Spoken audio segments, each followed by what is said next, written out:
Oke, sebelumnya Assalamualaikum warahmatullahi wabarakatuh.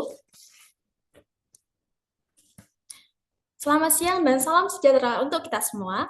Yang saya hormati, Ibu Dr. Kandidat Media Meida Rahmawati SEMM MH PhD, selaku Ketua Yayasan Merah Visi Persada.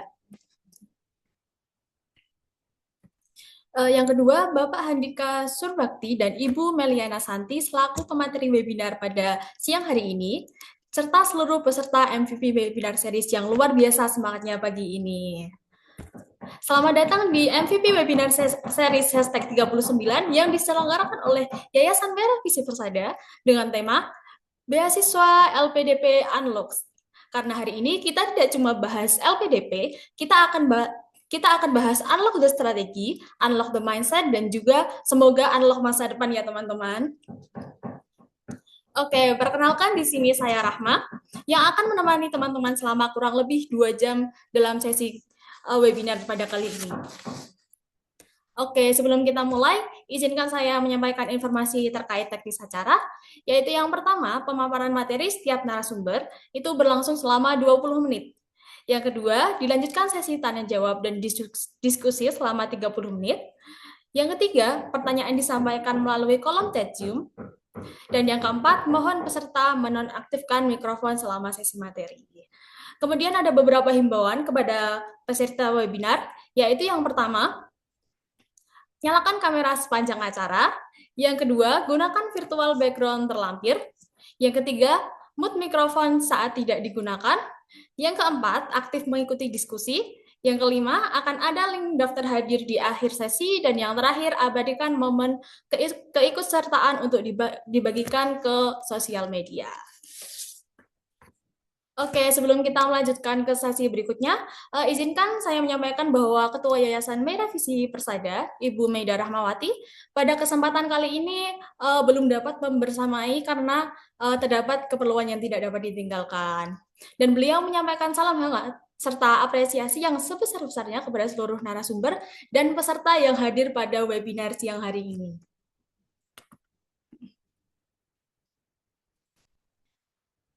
Untuk sesi selanjutnya, uh, kita akan melakukan sesi foto bersama terlebih dahulu, teman-teman. Silahkan nyalakan kamera, rapikan posisi terbaiknya, dan kita akan hitung bersama. Oke, terima kasih teman-teman semuanya. Oke, sebelum kita mulai, teman-teman pasti udah tahu ya bahwa LPDP ini akan ditutup tanggal 23 Februari nih teman-teman. Jadi 2 hari lagi pendaftaran LPDP akan ditutup. Nah, dari teman-teman sendiri persiapannya udah sampai mana nih? Yuk, coba chat di kolom chat, ramein kolom chat. Kira-kira persiapannya sampai mana dan target kalian tuh kampus mana sih? Yuk, ditunggu ya. Chat di kolom Zoom. Wah, ini dari Ibu Meliana Santi ya. Ini pemateri kita menyampaikan semangat nih yang sedang mengejar esai. Wah, ini ya. Teman-teman harus semangat ya karena emang persiapan LPDB itu nggak cuma esai doang ya. Masih banyak persiapan lainnya. Oke. Mungkin dari teman-teman masih bingung ya terkait kampusnya mau kampus di mana gitu. Nah, setelah ini kita akan langsung saja pemateri kita yang pertama. Tema sesi ini penting banget nih teman-teman, terutama buat yang sering merasa aku udah memenuhi syarat tapi kok belum lolos ya.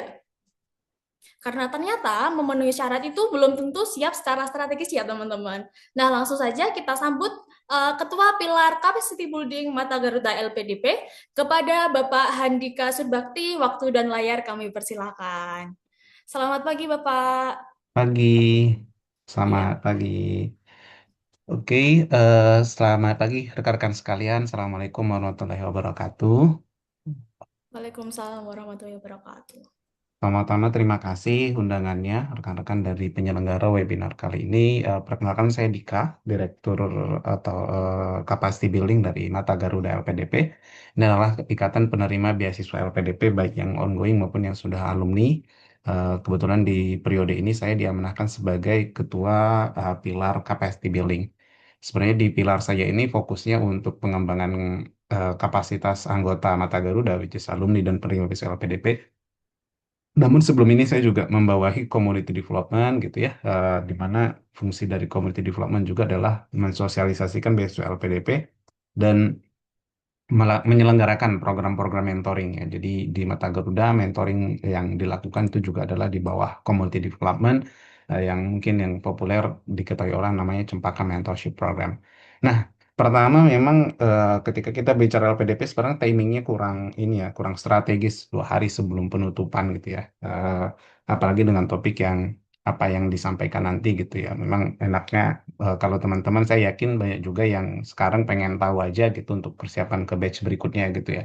Karena kalau udah 2 hari sebenarnya udah pada siap-siap dari kemarin-kemarin gitu ya. Namun eh, di TOR yang saya terima saya diminta update beberapa hal terkait kebijakan terbaru LPDP gitu ya dan juga langkah-langkah strategis nanti dari sisi proses seleksi, tahapan seleksi ataupun pengalaman seleksi nanti bisa dari Mediana juga akan berbagi kepada rekan-rekan sekalian.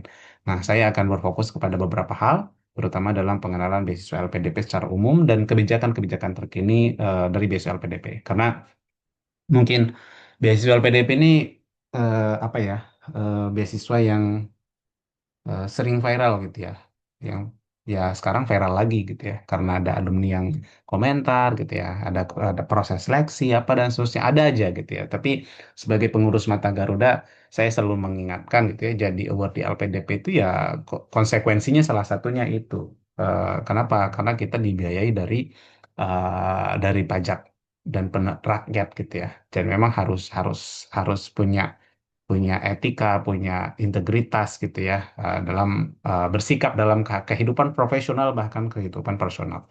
Nah, teman-teman sekalian, saya berdasarkan kantor yang saya terima, saya akan berbagi berbagai informasi gitu ya. Karena saya lihat tadi pas ditanya sampai mana pendaftaran nggak ada yang komen, berarti bisa jadi belum daftar di batch ini gitu ya. Karena kalau udah mau daftar di batch ini, udah nggak pada ikut webinar sih, karena udah siap gitu ya. Uh, Kalau misalnya udah H-2 gitu ya. Tapi nggak apa-apa. Nanti kita coba lihat untuk persiapan ke berikutnya kali ini. Nah, pertama nama saya Hendika Subakti. Saya saat ini Direktur Capacity Building atau Ketua Capacity Building di Mata Garuda.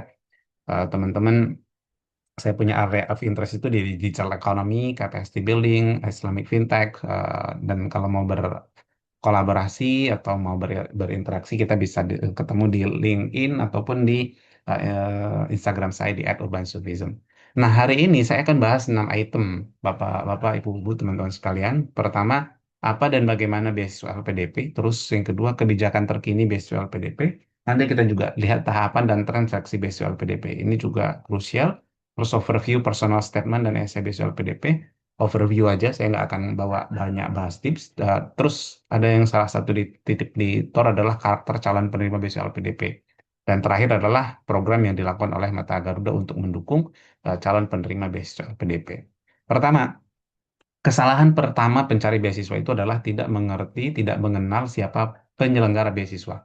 Itu adalah kesalahan paling populer sebagai scholarship hunters gitu ya, sebagai pencari beasiswa. Banyak sekali kita itu pengen apply beasiswa A, B, C, D, A, B, C, D, tapi nggak ngerti bener itu sebenarnya penyelenggara beasiswa ini apa, visi misinya apa, tujuannya apa, positioningnya apa, aspek-aspek prioritasnya apa. Nah, itu adalah kesalahan yang paling populer. Nah, jadi pengen beasiswa, semuanya ya pengen beasiswa gitu ya, tetapi tapi salah satu kesalahan paling populer tidak mengenal. Tidak mengenal ini juga termasuk tidak mengenal dalam artian adalah ketika lihat program beasiswa langsung ngecek persyaratan, ngecek tahapan seleksi gitu. Padahal sebelum itu harus mulai dengan mengenal siapa sebenarnya penyelenggara beasiswa. Kenapa? Setiap penyelenggara beasiswa itu memiliki visi misi yang berbeda satu sama lain, punya positioning yang berbeda, punya tujuan yang berbeda. Jadi kalau kita lihat beasiswa LPDP, beasiswa Chevening dari UK, beasiswa Fulbright dari Amerika, Turki Bustari dari Turki, AAS dari Australia, itu punya visi misi yang berbeda. Dan pada akhirnya punya karakteristik atau profil calon penerimanya juga berbeda. Nah, jadi langkah pertama untuk bisa dapat suatu beasiswa adalah bagaimana kita mencocokkan diri kita sesuai dengan profil daripada si penyelenggara beasiswa. Itu adalah kata kunci yang pertama. Nah, LPDP yang paling update adalah LPDP mengubah visi misinya di tahun 2026. Ini diubah total. Ini kalau teman-teman udah pernah apply beasiswa LPDP, mungkin Kak Melani nanti bisa share beliau daftar tahun berapa. Yang jelas tahun ini LPDP ganti visi misinya. Jadi kalau misalnya dalam tanda kutip ngikutin seleksi-seleksi beasiswa LPDP sebelumnya nunggu pelajaran, nah itu udah harus ada penyesuaian gitu ya. Dulu itu nggak sedetail atau tidak se-eksplisit ini. Gitu. Makanya kalau sekarang kan yang viral dari LPDP itu apa? Masalah prioritas ke STEM, ya kan, 80% gitu ya, dan seterusnya. Itu adalah pengejawantahan daripada visi misi ini. Gitu ya. Jadi, teman-teman sekalian harus make sure pelajari visi misi penyelenggara beasiswa dalam hal ini adalah LPDP. Di sini kita lihat menjadi katalis untuk mencetak pemimpin masa depan Indonesia melalui program-program berdampak tinggi di ekosistem prioritas dan seterusnya. Tapi kalau kita lihat ke misi itu menjadi katalis pemenuhan kebutuhan pemimpin masa depan Indonesia di seluruh ekosistem prioritas. Tapi ada kata-kata ekosistem prioritasnya. Oke, dan seterusnya. Jadi teman-teman sekalian, kalau mau apply beasiswa LPDP dan udah pernah apply atau udah pernah cek, udah pernah pelajari, maka sekarang harus di-upgrade lagi. Karena LPDP ini punya pembaharuan-pembaharuan kebijakan, bahkan visi misinya yang nggak berubah-berubah itu gitu ya. Ini berubah di tahun 2026. Nah, berikutnya, apalagi yang berubah di 2026? Tentu ini yang paling signifikan perubahannya. Walau dari sebelumnya di tahun 2025 secara numbers secara jumlah kelulusan awardee itu memang udah didominasi oleh STEM. Itu 60-an% lebih itu udah STEM di tahun 2025 gitu ya. Tapi sekarang itu dipertegas gitu ya. Bahkan di spesifik dibilang sampaikan 80% itu akan untuk beasiswa STEM industri strategis. Jadi dulu kita taunya itu beasiswa LPD itu berdasarkan apa? Berdasarkan jalur, ya kan? Atau kriteria pendaftaran. Kalau beasiswa umum, di situ ada reguler sama PTUD, terus beasiswa afirmasi, di situ ada prasejahtera berprestasi, disabilitas, daerah 3T, putra-putri Papua, terus ada beasiswa targeted untuk PNS, TNI, Polri, dan seterusnya. Nah, sekarang programnya diubah. Walau jalur pendaftaran itu tetap ada. Nah, tapi yang programnya itu kayak gini sekarang. Beasiswa STEM, industri strategi. STEM itu Science, Technology, Engineering, and Maths. Matematik. Terus beasiswa SHARE untuk SOSUM, kemitraan double degree, joint degree, beasiswa kerjasama khusus, beasiswa non degree. Nah, kalau SHARE ini yang SOSUM ya kan, nah, nanti teman kita bisa social, humanities kalau salah, nanti kita cek, art, religious, dan seterusnya. Nah, yang ketiga beasiswa kemitraan. Sebenarnya LPDP udah sekarang udah mulai lebih terbuka menyampaikan tentang beasiswa kemitraan yang join degree gitu atau yang co-funding istilahnya ya. Jadi kalau teman-teman lihat di LPDP sekarang banyak tuh beasiswa co-funding dengan specific universities gitu ya. Jadi skema co-funding ini gimana sih ya? Nanti pembiayaannya bagi dua gitu ya. Mungkin kampusnya ngasih gratis tuition fee-nya, terus si LPDP-nya yang bayarin living allowance dan lain-lainnya atau sebaliknya gitu ya. Nah ini LPDP sebenarnya sekarang memperbanyak program co-funding ini atau kemitraan ini dan LPDP kalau cek di Instagramnya sendiri, cek di sosial media nyampein kalau itu tidak tingkat competitiveness-nya itu beda dengan beasiswa yang dikelola full oleh LPDP gitu ya. Jadi itu juga bisa jadi alternatif sebenarnya bagi teman-teman untuk melihat nyari posisi ya untuk bisa bersaing. Dari sisi kriteria pendaftar itu tetap ada. Itu ada kriteria umum, ada CPNS, PNS, TNI, Polri. Terus ada kriteria afirmasi, putra-putri Papua, daerah afirmasi, prasejahtera, penyandang disabilitas. Nah, setiap kriteria ini, teman-teman sekalian, itu memiliki persyaratan hingga passing grade yang berbeda satu sama lain. Jadi harus harus make sure. Justru kalau kita mau apply LPDP itu yang pertama kali kita harus cek selain baca visi misi bla bla bla tadi adalah kita langsung cek kita mau masuk lewat kriteria pendaftaran yang mana. Ya, karena dia punya konsekuensi yang sangat besar ya terhadap proses seleksi yang kita tempuh. Dari sisi syarat kemampuan bahasa misalnya. Nah, itu putra-putri Papua, daerah afirmasi. Kalau dalam negeri itu nggak diminta sertifikat bahasa asing. Kalau mau keluar negeri bisa pakai TOEFL ITP. Tapi itu nggak berlaku untuk kriteria umum dan kriteria CPNS TNI Polri. Tidak hanya di situ, skor TOEFL, IELTS, dan seterusnya itu juga berbeda antara kriteria afirmasi dengan kriteria umum dan kriteria CPNS, PNS, TNI, Polri. Itu satu situ. Terus yang kedua, passing grade. Passing grade dalam proses seleksi substansi, seleksi bakat skolastik, itu juga beda. Nah, makanya kalau misalnya apply BSLPDP harus make sure dulu kita masuk kriteria yang mana. Setelah kita tahu kita kriteria mana, baru kita pengen lewat program yang mana. Gitu ya. Nah, jadi itu adalah strateginya. Jadi kalau masih masuk kategori salah satu afirmasi, maka daftarlah kategori itu. Ya kan? Caranya kayak gitu. Itu yang paling utama sebenarnya. Dari setelah itu baru kita bisa lihat. Kenapa? Karena tadi ada perbedaan. Ya, bahkan kayak passing grade-nya, bahkan skor nilai ujian bahasa Inggrisnya itu memiliki skor yang berbeda satu sama lain. Nah, ini kebijakan yang udah disampaikan tadi ya, apa aja industri-industri strategis di bidang STEM. Itu ada energi, pertahanan, digitalisasi, AI dan semiconductor, hilirisasi, industrialisasi, kesehatan, pangan, maritim, material, dan manufaktur maju. Ada juga beasiswa bidang non-STEM, with STEM adjective gitu ya. STEM adjective yang berhubungan untuk mendukung industri strategis. Jadi dia juga mendukung. Karena STEM ini juga sebenarnya sama-sama kita tahu dia nggak akan bisa berdiri sendiri gitu. Jadi dia harus ada enablers lainnya, baik itu kewirausahaan dan industri kreatif, bisnis ekonomi, hukum dan kebijakan publik gitu. Jadi sebenarnya peluangnya masih ada. Terus untuk dari sisi sosum atau SER itu ada Social, Humanities, Art, Religious Studies, dan Economics juga masih ada peluang gitu ya. Ya, tapi itu tadi sudah disampaikan sejak awal oleh LPDP, ya peluangnya tentu kecil dengan kuota yang segitu gitu ya. Akan disalurkan 80% ke STEM ini. Ini tahapan seleksi beasiswa LPDP ini nggak berubah dalam beberapa tahun terakhir, tapi ada item yang bertambah. Ada penyesuaian kontennya, ada penyesuaian, tapi tahapan seleksinya enggak. Jadi kalau Bapak Ibu teman-teman sekalian, LPDP itu punya 3 tahapan seleksi: seleksi administrasi, bakat skolastik, ke seleksi substansi. Seleksi substansi alias seleksi wawancara. Nah, kalau kita daftar seleksi administrasi dan kita daftar sudah memiliki LOE dan kita sampaikan kita sudah memiliki LOE dan kita upload, maka kita ketika lolos seleksi administrasi, kita bisa langsung seleksi substansi tanpa mengikuti bakat skolastik. Tapi kalau kita daftar besok LPDP, kita belum ada LOE dari universitas yang menerima kita, maka kita bisa memilih 3 universitas ketika kita seleksi administrasi, dan ketika kita lolos seleksi administrasi, kita harus lolos seleksi bakat ikut skolastik lagi, baru bisa ke seleksi substansi. Nah, di seleksi administrasi ini, teman-teman sekalian, ini dia hitam putih. Selagi persyaratannya lengkap, sesuai dengan kebijakan, sesuai dengan panduan, itu pasti lolos seleksi administrasi. Kalau udah sesuai dengan itu semua dan kita nggak lolos, kita bisa sanggah ke LPDP.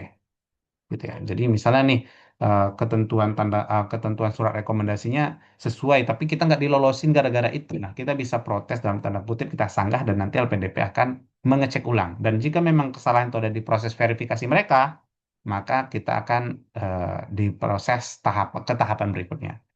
Yang baru daripada sekarang ini adalah satu portal pendaftarannya berbeda, substansinya beda dengan yang sebelum-sebelumnya. Jadi ini juga harus diupdate, dan yang paling paling signifikan adalah yang nomor 2 di seleksi administrasi ya. Ada personal statement. Sebelumnya cuma ada esai kontribusi, formulir, esai kontribusi, terus dokumen administratif. Nah, sekarang ada personal statement. Nah, ini baru lagi. Memang LPDP pernah di beberapa tahun lalu punya personal statement juga, tetapi eh, beberapa 2 tahun terakhir itu nggak muncul, terus tiba-tiba ini muncul. Nah, jadi ini juga adalah yang baru daripada BSU LPDP tahun 2026. Nah, kalau kita lihat tren seleksi BSU LPDP memang luar biasa ya. Ini kalau tahun 2002 lihat pendaftarnya ini 2024 itu naik, pokoknya naik terus ya, naik terus. Jadi memang signifikan. Dan 2025 kemarin itu yang pendaftar itu sekitar 78.000 lebih, 78.000. Dan yang diterima hanya 4 ribuan. Itu hanya sekitar 5,13% gitu ya diterima. Tapi memang yang saya lihat seleksi LPDP ini makin banyak pendaftar, ada beberapa hal yang mempengaruhi. Tapi salah satu yang mempengaruhi yang paling krusial sebenarnya adalah karena teman-teman afirmasi itu bisa daftar tanpa sertifikat bahasa ya untuk dalam negeri. Jadi itu banyak sekali akhirnya yang masuk kualifikasi itu bisa daftar. Terus yang kedua, secara natural memang peminat BSLPT meningkat ya, baik secara jumlah maupun secara kualitas. Jadi nggak cuma kuantitasnya yang meningkat, kualitas juga meningkat. Makanya tingkat tingkat kompetitifnya itu ya naik terus gitu ya. Karena kualitas pendaftar pun makin makin makin makin meningkat. Jadi ini adalah kita lihat hmm, tren seleksinya. Jadi kalau dibilang LPDP kompetitif, sangat amat kompetitif, apalagi di beberapa tahun terakhir dan di tahun 2026 ini dengan kebijakan yang baru, kita nggak tahu nih bagaimana penerimaan market ya, penerimaan calon-calon penerima LPDP dengan skema yang baru ini gitu ya. Tapi saya sih yakin pendaftarnya akan tetap meningkat di tahun 2026 ini. Tapi kalau sempat cek ya di YouTube-nya LPDP itu, Direktur Desa LPDP itu bilang ya seyogyanya kuota di tahun ini juga akan meningkat dibanding dengan di sebelumnya gitu ya. Nah, ini tadi yang sempat saya mention, berbicara tentang proses seleksi besok LPDP itu nggak serta-merta langsung pengen ngisi formulir, apa namanya, apa langsung pengen persiapan wawancara gitu. Tetapi sebenarnya harus kita mulai dari kenalin kita dulu gitu ya. Terus kita kenalin si beasiswa LPDP-nya, kenapa kita mau lanjut studi gitu, dan seterusnya. Jadi nggak bisa langsung loncat aja gitu ya untuk langsung persiapan untuk seleksi wawancara dan seterusnya. Nah, ini overview personal statement dan essay beasiswa LPDP, teman-teman. Hari ini saya nggak dapat amanah untuk jelasin hal yang terlalu teknikal, jadi saya akan sampaikan overview saja. Nah, pertama, tadi kalau kesalahan pertama paling populer calon penerima beasiswa itu adalah tidak mengenal profil pemberi beasiswanya, maka kesalahan kedua yang paling populer adalah tidak mempelajari dokumen-dokumen atau tidak mempelajari buku panduan yang disiapkan oleh penyelenggara beasiswa. Itu adalah paling banyak tuh kesalahan kedua. Sering sekali tuh nanya apa dan seterusnya, padahal itu semua ada di sini gitu ya. Jadi tiga dokumen ini yang harus kita pelajari. Ini tiga contoh dokumen. Satu, user manual pendaftarannya, bagaimana aplikasi di dalamnya, apa aja yang ditanya di formulir. Terus yang ini kita yang lihat kalau STEM industri strategis, baca buku panduan STEM. Kalau yang ikut share, baca panduan share. Terus daftar tujuan perguruan tinggi. Nah, ini sebenarnya juga penting. Di LPDP yang salah satunya yang berubah tahun ini adalah di perguruan tinggi tujuan. LPDP makin spesifik program studi. Kalau dulu sebelum ini kita lihat selain PTUD banyak kampus yang dia bisa all subject, kita bisa daftar di kampus tersebut walaupun dia nggak PTUD. Tapi sekarang itu langsung ditentukan prodi-prodi mana aja gitu. Jadi bahkan dokumen itu sampai ratusan halaman ya, 200 atau 300 lebih. Karena dia spesifik ngejelasin kampus mana, terus prodi apa yang bisa kita apply dengan beasiswa LPDP. Jadi ini adalah tiga dokumen yang harus kita pelajari sebelum apply beasiswa LPDP. Semuanya ada di situ gitu ya. Nah, hmm, dari saya sebenarnya dari sisi personal statement dan nulis beasiswa essay itu orang itu sering sekali kepikiran tuh ketika pengen nulis tuh pengen nyari template gitu, nyari contoh, metode ini, metode itu dan seterusnya gitu. Jadi saya di Mata Garuda itu sudah menyelenggarakan program mentor itu udah hampir 5 tahun. Dengan menti mungkin yang jalan sampai BC itu udah nyampe 4.000 lebih, gitu. Selama saya menjadi mentor dan memfasilitasi program mentoring, satu hal yang nggak pernah saya lakukan adalah satu, memberikan template esai. Itu nggak pernah. Apalagi kalau sekarang kan banyak viral ya. One shoot lulus LPDP. Ini esai saya ditunjukin dan seterusnya. Itu nggak pernah saya lakukan. Dengan kita udah nyelenggarain mentoring dengan ribuan peserta. Bahkan materi aja kami nggak share. Terus karena kita kebiasaan tuh nyari contoh gitu ya. Template-nya mana Kak? Bisa nggak lihat, Bro? No. Kalau mau dapat LPDP nggak kayak gitu caranya. Karena dia harus mulai dari dalam. Dia harus kuat dari personalnya. Harus ngerti. Nah, dan LPDP nggak ada template, nggak ada contoh. Harusnya itu juga menjadi kesempatan bagi kita untuk berkreasi, bisa menyusun segala sesuatu itu sesuai dengan karakteristik kita gitu loh. Jadi kalau lihat di mentoring-mentoring yang kami lakukan, itu nggak akan ada bagiin template, termasuk mewawancara, nggak akan ada bagiin daftar list pertanyaan yang mungkin ditanyakan. No. Tetapi rubrik ya, atau misalnya poin-poin yang mungkin ditanyakan ya poin. Tapi kalau daftar pertanyaan yang listnya sampai berapa puluhan, berapa ratusan itu nggak akan ada pernah kita share. Kenapa? Karena kita ingin menstimulus teman-teman tuh ready bener gitu ya dengan aplikasinya. Kalau misalnya kita nguasai profil kita, esai kita, personal statement kita, semuanya, kita mau ditanya apa aja kita bisa jawab harusnya. Karena nggak akan keluar dari situ gitu. Makanya instead of nyariin template, nyari minta contoh gitu ya, maka kita harus kuatkan dulu kenapa kita lanjut studi, kenapa kita pilih program studi itu, masalah apa yang ingin kita selesaikan, kenapa kita milih kampusnya gitu ya, kontribusi kita itu yang realistis atau enggak, tepat atau tidak gitu, relevansi studi dengan Indonesia dan seterusnya. Jadi nggak langsung pengen lihat contoh. Jadi bahkan orang yang sangat amat dekat sekalipun dengan saya gitu ya, saya kayak kakak angkat saya gitu yang mau daftar usaha LPDP, saya nggak ngasih surat contoh draft surat rekomendasi yang pernah saya dapatkan atau apalagi esai gitu ya. Kenapa? Karena ingin mendorong aplikan LPDP itu adalah jadi diri sendiri, otentik gitu ya. Dan LPDP nggak ngasih template, jadi itu ada kebebasan untuk kita. Ini eh, pandangan saya personal. Dan tentu banyak yang nggak dengan sejalan dengan ini kan. Kalau kita lihat di Threads gitu ya, di LinkedIn, di X gitu ya, di Instagram ya bejibun awardee yang kayak gitu.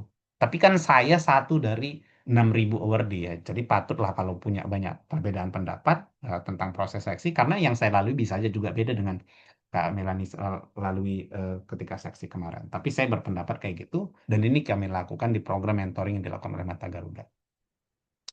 Nah, ini ada penyesuaian di esai beasiswa LPDP. Di sini ditulis kita itu specific dimension, disertai untuk pengabdian di industri tertentu sesuai dengan program studi tujuan. Ini adalah kebijakan terbaru nih.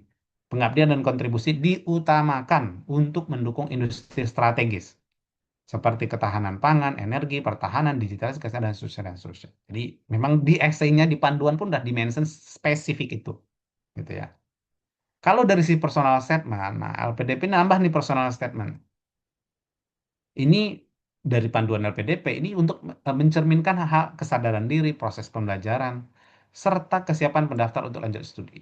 Nah, jadi apa aja isinya kira-kira adalah berisi tentang cerminan pengalaman masa lampau, cita-cita di masa datang, kenapa urgensi mengambil bidang prioritas dan seterusnya. Tapi kalau disederhanakan, saya melihat personal statement itu adalah menceritakan kita secara personal as person gitu, sedangkan kalau ESA ini menceritakan kita sebagai scholars gitu ya, sebagai orang yang akan dapat beasiswa dan akan berkontribusi.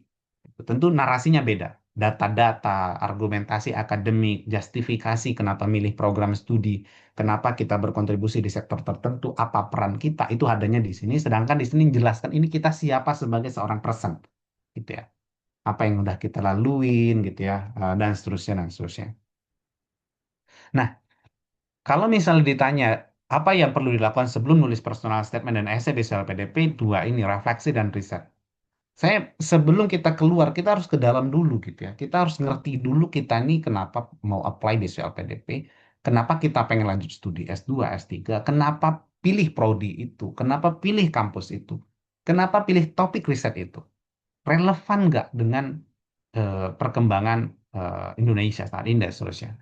Tapi yang lainnya yang perlu kita riset tadi program beasiswanya. Nah, tentu LPDP yang dalam tahun 2026 ini clear dia punya kebijakan-kebijakan terbaru. Jadi kita harus riset. Jadi kalau teman-teman langsung nih datang ke TikTok atau datang ke YouTube ketika pengen apply LPDP, nah itu bisa jadi terjadi misinformasi karena yang share bisa aja pengalamannya di 2024, 2023, 2022, 2025. Di mana di 2026 itu udah ada penyesuaian. Makanya kita harus riset mendalam tentang beasiswa itu. Terus riset yang kedua yang kuat adalah program studi dan universitas tujuan, gitu. Jadi kita nggak LPDP itu kalau misalnya bilang saya milih univ ini dan milih prodi ini karena unggul ya. Kalau nggak unggul nggak masuk list LPDP. Jadi itu bukan alasan yang kuat ya, alasan yang tak valid gitu. Kalau bilang ini karena universitas unggul ya. Kalau nggak unggul nggak akan masuk list LPDP. Jadi kita harus riset lebih mendalam. Apa distingsi daripada prodi kita yang kita pilih? Apa distingsi daripada univ tujuan kita yang kita pilih sesuai dengan bidang studi, sesuai dengan topik riset yang kita miliki? Apakah kepakaran dosennya, apakah fasilitas penunjang daripada risetnya gitu ya, atau ada course-course mata kuliah yang menarik untuk mendukung riset kita atau rencana kontribusi kita dan seterusnya. Terus yang berikutnya adalah isu terkini yang berkembang dan strategis gitu ya, terutama sesuai dengan sektor kita. Kalau saya misalnya di sektor keuangan digital, ya maka saya harus update tentang berbagai macam regulasi, berita, perkembangan industri dari keuangan digital. Kalau saya bergerak di isu pendidikan, ya saya juga harus aware terkait berbagai macam perkembangan itu. Kenapa? Karena itu nanti menunjukkan apa namanya ya, kita bisa nggak mengkontekstualisasi apa yang kita ketahui gitu ya. Nah, ini terakhir teman-teman sekalian, di waktu yang singkat ini untuk jelaskan sekilas tentang visual PDP. Eh, kalau saya ditanya karakter calon penerima visual PDP, bagi saya bagi jadi 8. Ini hasil refleksi bagaimana saya mendampingi hmm, calon penerima visual PDP dengan program mentoring kami, Cempaka Mentorship Program itu yang sekarang jalan batch 8 itu memfasilitasi sampai 4.000 lebih ya, 4.500-an lebih nanti dan mungkin 1.500-an mentor dihubungkan. Dan saya jadi mentor visual PDP itu sejak tahun 2019, sejak saya lolos. Dan selalu update terkait dengan kebijakan-kebijakan terbaru LPDP. Jadi setiap ada pembaruan itu selalu kita update, selalu kita pelajarin gitu. Karena saya dan tim itu sering jadi mentor di berbagai macam lembaga gitu ya untuk beasiswa LPDP. Maka saya dan kita udah tahu lah pengalaman mentor-mentor kita, menti-menti kita yang lolos dan seterusnya. Maka saya coba kalau ditanya karena ini diminta di Tor, kira-kira karakteristik itu bagaimana sih calon perusahaan LPDP? Satu adalah orang yang confident gitu ya, orang yang percaya diri, orang yang percaya diri gitu ya, yang dia bisa meyakinkan bahwa studi dia ini krusial, penting bagi dia, penting bagi instansi asalnya, penting bagi Indonesia, relevan dan seterusnya. Terus juga mampu berpikir kritis gitu ya. Nah, tentu berpikir kritis itu ada kaitannya dengan 5, 6, 7 ya. Orang yang well informed ya, orang yang punya informasi yang banyak terkait sektornya, punya apa namanya juga eh, eh, pengetahuan yang luas ya terkait suatu sektor itu adalah menjadi acuannya. Jadi berpikir kritis dan berpikir strategik ya. Nah, apalagi dengan ketentuan LPDP yang baru itu kan selalu ditekankan kan relevan dengan industri strategis. Itu intinya LPDP itu berharap kita itu bisa selesai studi, kita itu bisa langsung terserap di berbagai macam sektor industri dan kita berkontribusi ke sektor-sektor prioritas tersebut gitu ya. Tentu dengan posisi masing-masing. Ya, dari dosen tentu ada perannya, dari praktisi tentu ada perannya dan seterusnya. Tapi juga harus mampu berpikir strategis gitu ya. Berpikir strategis, critical thinking, problem solver, problem solving dan lain-lain ini harus tergambar di mana? Tergambar di esai, tergambar di personal statement, dan tergambar di cara kita menjawab ketika seleksi wawancara. Jadi di situ cara ngelihatnya. Jadi kalau misalnya teman-teman lihat cara ngukurnya gimana? Cara ngukurnya dengan itu nanti. Di esai kita, personal statement kita harus menggambarkan kita itu orang yang percaya diri. Cara berpikir kita kritis, kita strategik, ngerti gitu ya, memetakan berbagai macam permasalahan gitu ya, mappingnya yang clear sehingga kita tahu action plan yang harus diambil, kenapa kita ambil studi ini gitu. Karena kan kita sebagai seorang person, kita nyelesain satu sektor itu nggak bisa semuanya kita ambil kan, tapi kita ambil satu spesifik keahlian, expertise yang pengen kita dalemin. Tapi bagaimana kita membuat itu jadi strategis. Terus kita punya masalah yang ingin kita selesaikan dan kita bisa memberikan langkah-langkah strategis gitu ya untuk menyelesaikan masalah tersebut. Terus orangnya juga adalah orang well informed gitu ya. Jadi kalau misalnya gerak di sektor pendidikan gitu ya, harus tahu apa kebijakan-kebijakan terkini, isu-isu terkini di sektor ini.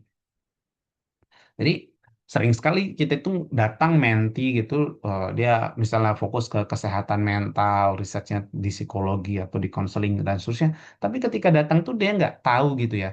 Ternyata di Kementerian Kesehatan ada task force untuk kesehatan mental, ada roadmap atau blueprint dan seterusnya yang nggak diketahui gitu ya.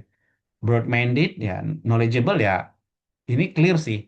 Kayaknya LPDP inginnya sekarang nggak kayak dulu-dulu lagi. Dulu itu kayak orang yang punya sertifikat TOEFL, IELTS, terus pengen jadi dosen bisa lolos tuh LPDP gitu. Sekarang nggak. Orangnya harus memiliki kedalaman informasi pengetahuan di sektornya. Jadi kalau misalnya yang biasa-biasa aja dengan 70-an ribu pendaftar itu, gimana kita bisa kompetitif? Salah satunya adalah bagaimana kita benar-benar mendalami isu yang kita akan apply beasiswa di prodinya tersebut dan kita tahu every details of that gitu ya. Jadi ini adalah salah satunya. Yang ketiga, yang terakhir adalah visioner ya. Jadi berorientasi pada masa depan gitu ya. Jadi harus tahu arahnya kemana. Tapi visi-visi Indonesia ini sebenarnya udah tercatat. Itu dari rencana pembangunan jangka pendek dan jangka menengah, rencana pembangunan jangka panjang nasional, dan seterusnya. Kalau kita pengen spesifik ke sektor kita, itu di kementerian-kementerian, di kementerian lembaga itu juga punya roadmap-roadmap, punya blueprint, yang itu bisa kita jadikan acuan kita itu menyelaraskan itu. Maka, kalau misalnya saya ditanya, apa tips yang paling pro dalam untuk apply besok LPDP adalah ini. Kemampuan kita untuk membuat profil kita itu sesuai dan relevan dengan visi misi LPDP dan serta kebijakan terkini beasiswa LPDP. Jadi ini sebenarnya. Jadi gimana cara kita di sini? Bisa membuatnya relevan dan sesuai. Nah, tapi ada plusnya. Sesuai juga dengan apa? Dengan kebutuhan Indonesia. Kalau kebijakan terkini beasiswa LPDP itu kan sektor-sektor strategis. Itu dalam kurung adalah kebutuhan Indonesia. Indonesia butuh apa sih? Dan kalau teman-teman bingung, saya ini belajarnya keamanan cyber misalnya. Kira-kira ada nggak relevansinya dengan kebutuhan Indonesia masa depan? Ada. Saya belajar eh, religious studies. Ada nggak? Ada. Bisa cek di mana? Cek aja di rencana pembangunan jangka menengah atau rencana pembangunan jangka panjang nasional yang ada di Bappenas, di Kementerian Bappenas atau PPN. Itu udah jelasin di situ semuanya. Apa saja sektor-sektornya ini yang menjadi prioritas negara ini dalam beberapa tahun ke depan. Jadi di situ. Kalau yang jangka pendek, kita lihat ada program prioritas presiden, wakil presiden, ada Astacita, dan seterusnya. Oke. Tapi itu tadi, kita harus bisa melihat itu. Jadi, kebayangkan teman-teman ya, saya ini kalau misalnya saya jadi orang yang berikan beasiswa, saya pengen orang yang saya berikan beasiswa ini, dia balik, dia berkontribusi ke negara ini. Dan sekarang negara ini fokusnya A, B, C, D. Kalau dia punya keahlian yang bisa menunjang program A, B, C, D ini, maka dia potensially lebih, eh, apa ya, saya pilih dalam tanda kutip dibanding dengan orang yang nggak bisa mengkaitkan itu. Nah, saya sering menerima menti yang kualitas bagus, tulisannya bagus dan seterusnya, tapi tidak berhasil di bidang ini, di bagian ini. Tidak bisa menjelaskan bagaimana peran dia yang mikro dalam ekosistem yang makro, gitu ya. Jadi saya itu ketika saya nulis esai saya dulu, itu saya ada roadmap dulu, saya kuliahnya ekonomi dan keuangan syariah. Itu dulu ada namanya Master Plan Ekonomi Keuangan Syariah tahun 2000 berapa gitu. Saya apply 2019.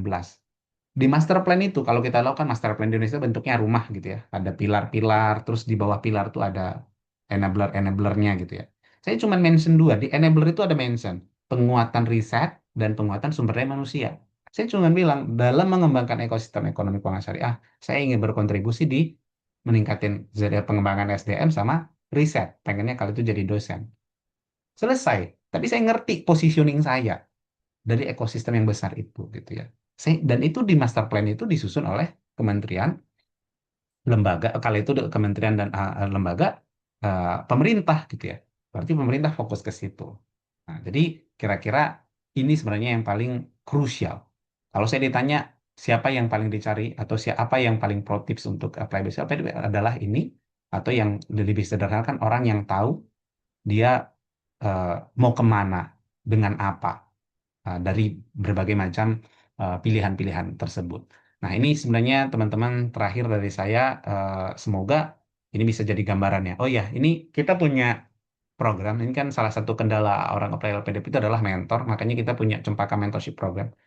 Ini mentoring yang skema publiknya itu gratis, bisa diikuti oleh siapapun. Ini kita udah lakukan programnya komprehensif, ada workshop sesuai dengan topik-topik gitu ya. Terus ada review esai, ada simulasi, wawancara, esainya direview oleh mentor gitu ya. Terus ada diskusi, ada mock-up dan seterusnya gitu. Ini kita udah lakukan 4 tahun, sekarang tahun kelima. Ini itu udah 7 angkatan, sekarang lagi berjalan angkatan ke-8 dengan 900-an menti. Jadi kita udah 300-an menti yang 3 ribuan menti per tahun lalu, dan per sekarang berarti udah 4 ribuan. Nah, dan ada sampai 1.500-an mentor. Ini kita lakukan dari tahun 2020-an. Jadi teman-teman yang nanti apply di batch berikutnya bisa cek di Instagram saya ataupun Instagram Mata Garuda LPDP. Kita akan buka sesuai dengan pembukaan LPDP. Jadi kita buka itu, dan dia ini khusus untuk yang ready ya. Jadi syaratnya itu adalah kalau misalnya ikut mentoring yang sekarang berarti dia daftar maksimal lusa, 2 hari lagi kan. Nah, jadi setiap itu kita sesuaikan pendaftarannya. Jadi memang pendaftarannya itu untuk yang ready. Syaratnya dia udah kualifikasi administratif sudah memenuhi. Jadi sertifikat bahasa dan seterusnya itu udah memenuhi ketentuan LPDP. Jadi kalau udah kayak gitu dia pasti diterima gitu. Seleksinya itu aja. Terima kasih teman-teman. Ini gambaran umum dari BSO LPDP. Saya tidak berbagi macam hal-hal teknikal ya, karena diamanahkan untuk berikan kebijakan-kebijakan terkini dan overview daripada program BSO LPDP. Terima kasih. Saya kembalikan ke moderator. Oke, baik Bapak. Terima kasih atas insight yang luar biasa tentang kebijakan LPDB terbaru ya Pak, seperti itu. Nah, bagi teman-teman yang ingin bertanya kepada Pak Hendra, mohon pertanyaannya disimpan dulu ya teman-teman, karena sesi tanya jawab akan dilakukan setelah sesi kedua, seperti itu. Nah, langsung saja kita langsung lanjut ke sesi berikutnya. Kita akan dengar cerita langsung dari LPDB Awardee. Di sesi ini kita akan tahu bagaimana persiapan seleksi, pengalaman dan tips nih dari beliau. Nah, beliau adalah Ibu Meliana Yustika Sati, SARS MLA, yang merupakan LPDB Awardee di University College London, Berkeley School of Architecture. Nah, kepada Ibu Meliana, waktu dan layar kami persilakan. Silakan Ibu. Iya, terima kasih Kak Rohma atas waktu dan tempat yang diberikan. Sebenarnya suara saya terdengar jelas ya. Ya, sudah terdengar. Oke, terima kasih. Saya izin share screen kalau begitu. Baik, apakah sudah terlihat di layar? Ya, sudah. Oke, full screen. Ya. Sebelumnya, Assalamualaikum warahmatullahi wabarakatuh. Selamat siang teman-teman semua. Ya, siang Terima Ibu. kasih atas waktu yang diberikan. Jadi sebelumnya sangat luar biasa sekali ya teman-teman kesempatan ini, terutama tadi materi satu yang sudah disampaikan oleh rekan senior saya dari Mata Garuda, Mas Andika Surbakti. Terima kasih. Mungkin ada beberapa hal yang akan saya sampaikan, tapi saya mengusahakan untuk tidak mengulang hal yang sudah disampaikan oleh pembicara satu tadi. Jadi ini lebih ke sharing dari saya pribadi. Nanti akan lebih kita ke tanya jawab, sesi tanya jawab, karena ini sungguh kesempatan yang sangat luar biasa ya. Teman-teman bisa tanya langsung ke Mata Garuda ataupun ke saya melalui pengalaman yang sudah kami lalui sebagai award di LPDP. Harapannya bisa memotivasi teman-teman semua. Gitu. Jadi ya benar sekali teman-teman. Alhamdulillah saya terpilih menjadi salah satu award di LPDP di tahun 2021. Jadi saya berangkat tahun 2022 dan berkesempatan untuk kuliah di UCL London gitu. Berarti sudah ada 5 tahun perjalanan ya. Dan saya yakin LPDP menjadi institusi layanan pendidikan yang semakin baik dari tahun ke tahun gitu. Nah, sebelum saya mulai dan lanjut lebih jauh, saya ingin membuka mata teman-teman semua yang hadir bahwasanya beasiswa atau scholarship provider itu nggak hanya LPDP. Jadi ada banyak sekali provider beasiswa yang lain, kayak di AAD, Chevening dari Inggris, AAS, Fulbright dari US, dan saya yakin teman-teman di sini mungkin sudah familiar dan pernah mendengar itu.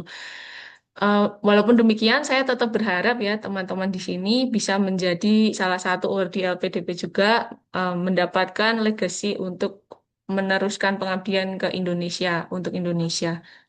Tapi tetap sekali lagi ada banyak peluang yang harus dan wajib kita coba karena kita tidak pernah tahu di mana rezeki kita berasal gitu nih. Jadi bisa mungkin teman-teman jadi award di Chevening ataupun teman-teman bisa jadi award di Erasmus Mundus, kita nggak pernah tahu. Nah, seperti contohnya saya pernah gagal 4 kali sebelumnya. Nah, di percobaan yang kelima, alhamdulillah ya puji Tuhan saya mendapatkan beasiswa LPDP one shot gitu ya. Setelah saya analisa, bukan karena gimana-gimana ya teman-teman, tapi saya pelajari bahwa seperti yang sudah disampaikan oleh pembicara satu tadi, background dan apa yang kita bawa ke meja itu harus sesuai dengan apa yang mereka butuhkan. Dan kebetulan apa yang saya punya itu istilahnya Indonesia banget gitu. Jadi kenapa itu saya bisa diterima di LPDP ya karena apa yang saya punya, apa yang saya ajukan, kontribusi yang saya ajukan itu adalah hal yang dicari oleh LPDP gitu. Jadi disesuaikan, monggo kira-kira teman-teman cocok di mana dan bisa dicoba gitu. Oleh karena itu, make use of your social media. Jadi jangan yang diinstal hanya TikTok aja ya, TikTok atau YouTube, tapi teman-teman juga wajib nih nge-follow sosial media dari provider-provider beasiswa. Kalau teman-teman pengen jadi award di LPDP, follow semua kanal media sosial LPDP supaya teman-teman nggak ketinggalan info gitu ya. Ada di AAD, ada Monbuka ke Kusho Japan, AAS, untuk timeline jadi teman-teman tahu kapan aku persiapan untuk ini, kapan aku persiapan untuk ini, lalu syarat motivation letternya seperti apa. Itu wajib teman-teman update terus dari Facebook, Instagram, dan lain sebagainya. Nah, seperti yang disampaikan tadi ya, haram hukumnya kalau kita nggak mendownload panduan beasiswa yang kita ingini. Dalam hal ini mungkin LPDP gitu. Wajib teman-teman download, teman-teman baca per halaman gitu ya. Jangan sampai ada pertanyaan, Kak, kalau LPDP itu syaratnya apa aja ya? Nah, itu salah satu kriteria yang nggak masuk kriteria penerima LPDP ya, Mas Andika ya, kalau boleh sharing. Karena itu adalah hal paling basic yang harus teman-teman tahu. Mulai dari jumlah pemberi rekomendasinya berapa, terus jumlah kata esainya berapa, itu wajib tahu. Jadi teman-teman wajib download dan membaca jauh-jauh hari. Oleh karena itu mungkin saat ini partisipannya mungkin tidak terlalu banyak karena kebanyakan ya saya membaca, mereka masih menyelesaikan esai ini Mbak Roma. Mereka masih mengebut esai sebelum deadline hari Senin. Dan harapannya tidak seperti itu ya. Jadi webinar ini untuk persiapan teman-teman mencoba beasiswa di batch selanjutnya atau beasiswa lain yang teman-teman inginkan karena ini bersifatnya agak general juga bisa diaplikasikan gitu. Nah, ada pertanyaan, is LPDP really as challenging as they say? Where should I start? Mbak, apakah aku harus cari LOA dulu atau aku harus dapat beasiswanya dulu? Ini pertanyaan yang seringkali membuat bingung dan seperti saya juga dulu. Jadi saya ikut seminar ini tuh rasanya seperti nostalgia karena saya dulu ada di posisi teman-teman semua merasa rasanya kok kayak nggak mungkin ya aku jadi penerima beasiswa ya atau aku pengen tapi jadi saya mengapresiasi itu beasiswa PDP dan mendapatkan insight lebih gitu ya. Di tengah-tengah bulan puasa, hari Sabtu lagi kan. Jadi harapannya semua harapan cita-cita teman. Maaf tadi agak keputus ya. Maaf maaf. Bentar, saya share lagi. Em, ya suara saya terdengar ya, Mbak Iya, Rohma ya. sekarang sudah. Oke.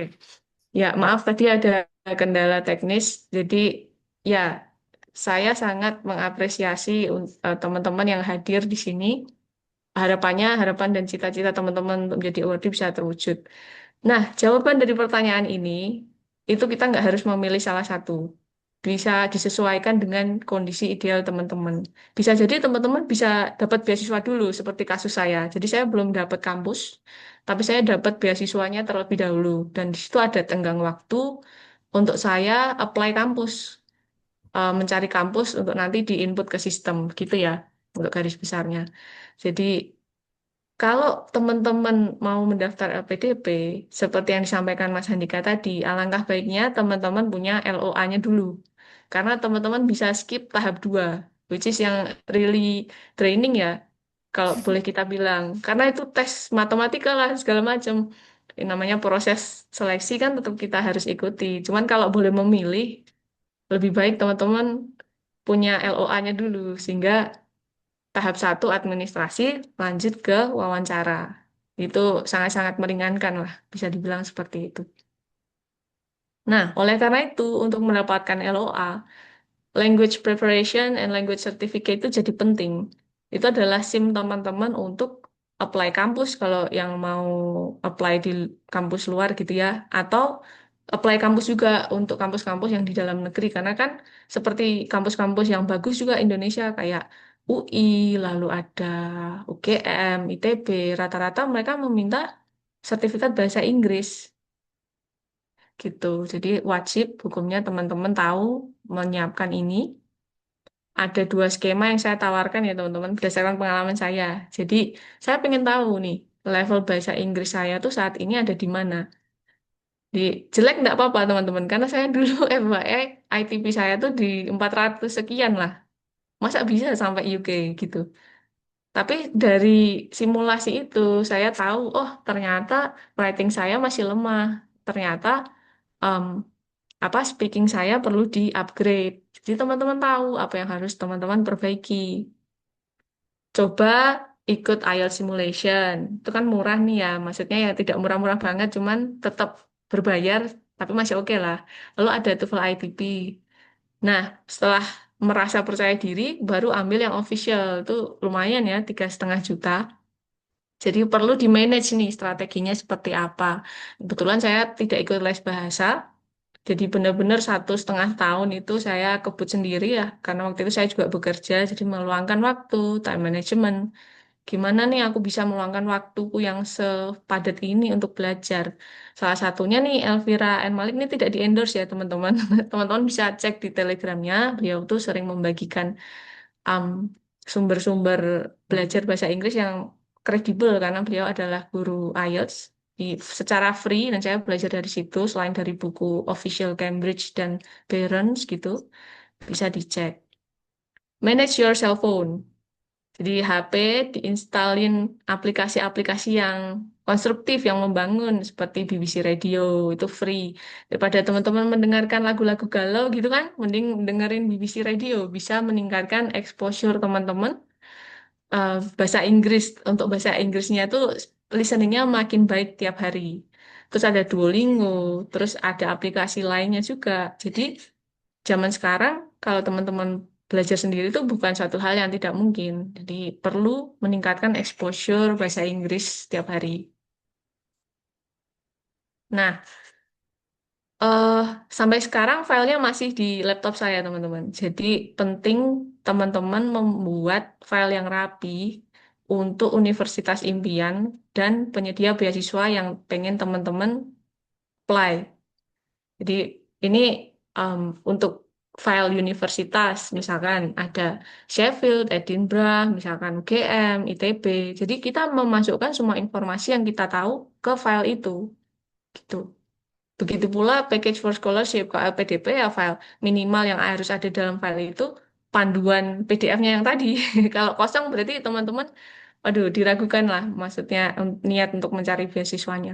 Jadi wajib rapi sehingga itu bisa menjadi trigger gitu ya, kayak barometer kita bisa lebih baik, pengen tahu dan bersemangat untuk mencari beasiswa dan kampusnya gitu. Nah, ini cek the website regularly. Harus tahu pendaftarannya kapan, seleksinya gimana, lalu requirements-nya apa aja. Siapa yang mau teman-teman mintain rekomendasi. Ini jadi penting. Dia harus disiapin dari jauh-jauh hari gitu. Sama juga untuk daftar universitas unggulan, karena ada beberapa yang dicoret dan lumayan banyak ya dibandingkan tahun kemarin. Tahun ini ada banyak sekali penyesuaian, jadi teman-teman harus update kalau memang mau mendaftar. Dan untuk application documents-nya, ini sebenarnya teknis, tapi ini bersifat general. Teman-teman bisa make sure untuk syarat LPDP itu apa di tahun ini, tahap ini itu harus dilihat ke PDF-nya. Nah, ini saya tuliskan hal-hal yang general, yang biasanya diminta, seperti letter of motivation. Nah, sekarang di LPDP jadi dua, rekomendasi, lalu ada scan-scan berkas-berkas itu kalau bisa dicicil, dimasukin di mana? Dimasukin di file yang tadi, supaya teman-teman tahu apa yang kurang. Jangan mencar-mencar gitu. Takutnya nanti ketika kita mau upload tuh ada yang salah atau penamaannya kurang dan lain sebagainya. Dan itu yang membuat proses administrasi jadi gagal. Nah, untuk paspor, bagi teman-teman yang mau mendaftar di luar, penting punya karena rata-rata mereka em, mengidentifikasi teman-teman dari paspor itu gitu. Nah, letter of motivation.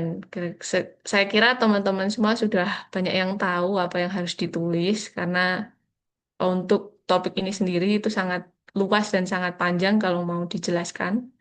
Tapi pada intinya saya setuju dengan mentor senior saya, Mas Andika tadi ya, bahwasanya bahwa kalian harus unik gitu, kalian harus spesifik, yang kamu banget gitu. Nggak boleh teman-teman nyontoh template dari orang-orang, karena itu bakal terasa banget ketika teman-teman baca esainya gitu. Yang pertama, yang kedua, teman-teman harus minta proofreading dari senior. Banyak kok sekarang Mata Garuda atau senior-senior LPDP yang memang mau membantu. Teman-teman bisa minta tolong untuk proofreading karena POV orang lain kan belum tentu dengan sama dengan POV kita. Jadi akan banyak saran-saran konstruktif, tapi syaratnya tidak boleh mepet waktu. Kalau H-1 gini juga susah mau revisi kan. Seperti itu. Nah, letter of recommendation. Ini yang perlu saya tekankan di sini bahwasanya bahwa letter ini tuh bukan surat persyaratan aja.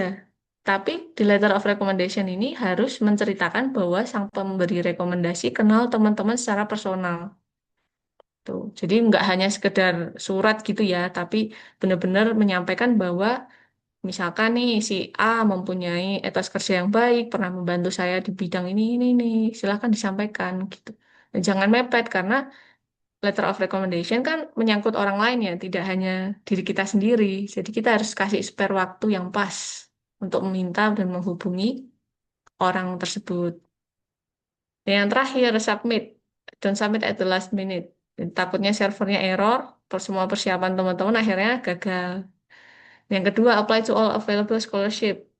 Bahwasanya kita tidak tahu rezeki yang mana yang emang dikhususkan untuk kita. Dan if you fail, apply again next year. Tentunya dengan banyak em, introspeksi dan juga banyak perbaikan. Kenapa saya kemarin gagal gitu.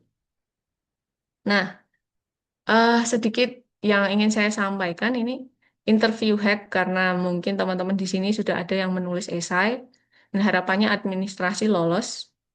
Jadi kita perlu mempersiapkan apa sih yang perlu kita perhatikan saat interview gitu. Ini saya sampaikan secara sekilas lah ya, karena memang materinya sebenarnya sangat-sangat luas gitu.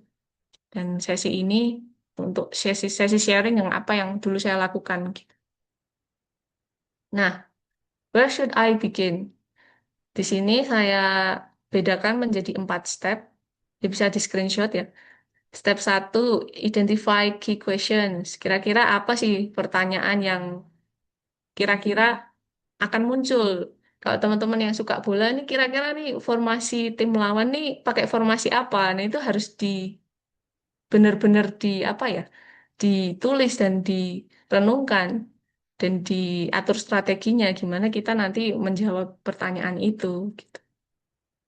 Setelah itu ada step 2, create a study plan, to-do list. Bagi teman-teman yang sibuk, penting banget. Karena di situ kita jadi tahu mana-mana yang bolong, mana-mana yang butuh perhatian, gitu ya. Sehingga kita bisa memprioritaskan pertanyaan yang sulit dijawab untuk bisa kita latih gimana tekniknya menjawab, gitu. Nah, yang ketiga, develop your answers. Ini penting juga tekniknya seperti apa. Kalau si pewawancara tanya A, mungkin akan berkembang ke B gitu. Jadi ini butuh waktu sekali teman-teman. Dan yang keempat nih, practice through simulations.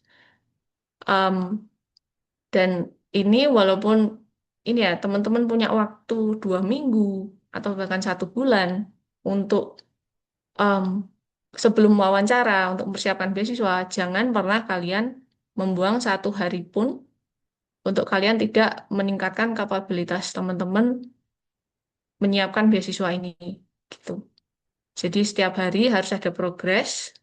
Jadi teman-teman harus um, menghayati esai dan apapun yang teman-teman kumpulkan itu sehingga apa yang mereka tanyakan bisa align dengan esai yang teman-teman kumpulin. Jangan sampai teman-teman nulis A, terus nanti diwawancara, loh kok ganti jadi C jawabannya. Nah itu jelas red flag ya. Agak riskan dan memang berisiko bisa menggagalkan teman-teman di prosesnya. Nah ini identify potential questions. Saya coba menggolongkan ya jadi beberapa golongan kategori pertanyaan personal, kuliah, dan mengenai LPDP itu sendiri. Teman-teman bisa cari nih, sekarang udah banyak nih yang membagikan ini.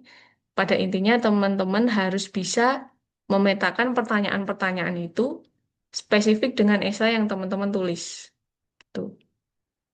Dan yang 90% pasti ditanyakan adalah tell us about yourself. Tolong ceritakan tentang diri Anda. Entah di pekerjaan, entah di beasiswa itu pasti ditanyakan. Dan di sini teman-teman um, have to able to provide a screenshot of yourself that can impress the interviewer gitu. Jadi itu pertanyaannya sebenarnya mematikan ya. Tell us about yourself gitu. Teman-teman harus latihan ini sehingga di waktu yang sempit itu teman-teman nggak menjawabnya nggak bertele-tele, tapi langsung ngena siapa sih aku, kenapa aku layak, dan apa backgroundku. Nah, silakan nanti direnungkan gitu. Itu pasti keluar sih pertanyaan itu. Dan yang ini adalah timetable daily plan. Em, dari senior saya juga, saya belajar dari Mas Diar dan Nur Raihan. Jadi beliau ini, em, ya, di tengah kesibukannya, seperti saya dulu juga mengaplikasikan ini ya, di tengah-tengah kesibukan kerjanya, membuat peta tentang kapan aku belajar ini, hari ini aku belajar apa, besok belajar apa gitu. Jadi selama proses persiapan interview itu teman-teman harus mengoptimalkan, entah mungkin sehari 1 jam, itu sangat-sangat efektif gitu loh untuk membangun kepercayaan diri teman-teman. Karena hal-hal non teknis ya, seperti confidence, terus gestur saat menjawab, terus kontak mata, setelah itu ada nafas juga ketika kita menjawab, itu hal-hal yang nggak bisa dipelajarin 1 malam gitu. Jadi butuh waktu, it based on your habits gitu. Jadi kita harus um, membangun itu sedikit demi sedikit, yang pada akhirnya menghasilkan kepercayaan diri. Terus ada juga tuh pernah rekan saya ya kebetulan saya pernah membantu menjadi mentor untuk teman saya. Dia bertanya, gimana sih caranya biar nggak nervous gitu. Yang pertama persiapan, jelas. Kalau nggak persiapan, jelas nervous. Yang kedua, kita harus mencoba mengkonvert energi nervous kita itu menjadi energi confidence gitu loh, excited. Jadi aku pengen cerita tentang ini loh ke interviewer. This is what I have done gitu. This is my story. Jadi lebih nervousnya tuh beda. Jadi kayak dari yang negatif bisa jadi ke positif gitu. Teman-teman bisa belajar dan wajib belajar untuk mencoba menjadi positif, nervousnya dihilangin atau dikurangin atau dikonvert tadi gitu. Nah ini yang terakhir ya. Jadi um, di sini ada a glimpse of my journey as an overseas student in the UK. Dia ada berapa pengalaman juga, ada student communities, PPI London, Mata Garuda di sana ada. Dan kebetulan waktu 2022 itu Mata Garuda UK baru dibentuk pertama kali, gitu ya. Jadi banyak mahasiswa Indo yang saling support. Lalu ada new cooking skill, jadi mendadak master chef. Jadi untuk bertahan hidup harus masak gitu, supaya bisa ngirit, bisa mandiri. Karena ya allowance yang diberi LPDP itu cukup, pasti cukup. Tapi kan kita harus belajar eh, skill baru. Salah satunya adalah memasak. Nah, apalagi di London kan harga makanan dan rasanya juga kurang kurang cocok di lidah Asia gitu ya. Jadi kita harus belajar masak. Terus new habits, new experiences juga. Jadi dulu saya pernah ditanya kenapa harus di luar negeri, kenapa nggak di Indonesia gitu. Jadi teman-teman harus merenungkan semua pertanyaan itu. Jangan hanya template, jangan hanya em, jawabannya itu bersifat umum gitu ya. Dia harus benar-benar direnungkan dan harus dipersiapkan. Ini ada belajar culture baru, terus ada kumpul juga dengan em, apa anak-anak PPI.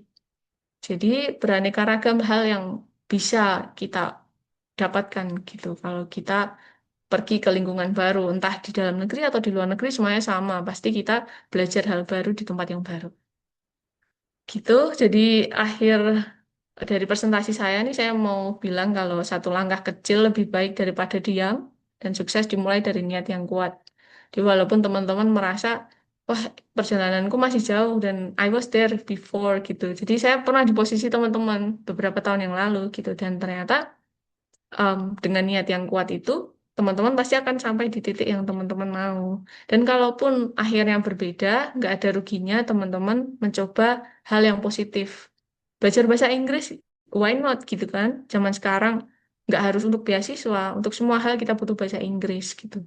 Jadi jangan hanya terpaku pada motivasi-motivasi yang umum, tapi lebih ke kebermanfaatannya gitu.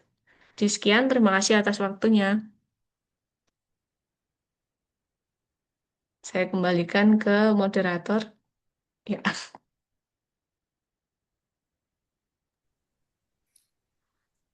Baik, terima kasih atas sharing yang sangat jujur dan inspiratif ya dari Ibu Meliana Santi tadi. Semoga yang mendengar hari ini jadi award berikutnya ya, teman-teman. Amin. amin. Amin. Kemudian lanjut nih, kita masuk ke sesi yang paling ditunggu-tunggu nih, yaitu diskusi interaktif nih. Nah, silakan teman-teman yang ingin bertanya dapat raise hand secara langsung atau menuliskan pertanyaan di kolom chat. Nah, agar efektif, mohon untuk menyebutkan nama dan latar belakang singkat dan juga sampaikan pertanyaan secara ringkas dan jelas. Silakan teman-teman. Ya, ada yang tangan?